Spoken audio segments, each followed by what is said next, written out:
বিএনপির নেতা অপু চাকলাদার কারাগারে। মুন্সিগঞ্জ জেলার লোহজং থানার বিএনপির সাধারণ সম্পাদক হাবিবুর রহমান ওরফে অপু চাকলাদার গ্রেফতার।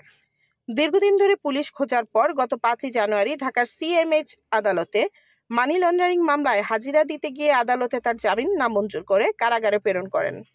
বিগত 15 বছরে অপু চাকলাদার ও দীপু চাকলাদার দুই ভাই তৎকালীন আওয়ামী লীগ সরকারের সাথে মিলিত হয়েছেন হাজার কোটি টাকার মালিক।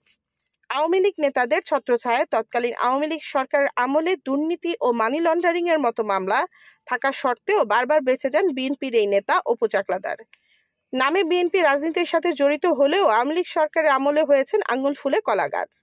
তৎকালীন সরকার আমলে সরকারের রাঘব বোয়ালদের সাথে সম্পর্ক রাখার কারণে বড় বড় বেসরকারি টেলিভিশনগুলিতে তার দুর্নীতির তথ্য প্রকাশ পেলেও প্রশাসন কিছুই করতে পারেনি। যেখানে বিএনপির ত্যাগী নেতা কর্মীরা মামলা হামলায় হয়েছেন নিঃস্ব, সেখানে বিএনপির নেতাই অপু চাকলাদার গড়েছেন অবৈধ টাকার পাহাড়। 5ই আগস্টের পর ক্ষমতায় পালা বদলে আওয়ামী লীগের ছায়া থেকে বের হয়ে আবারও হয়ে যান বিএনপির ত্যাগী নেতা। খোল পাল্টালেও বাঁচতে পারলেন না। 5ই জানুয়ারি গ্রেফতার হলেন অপু চাকলাদার।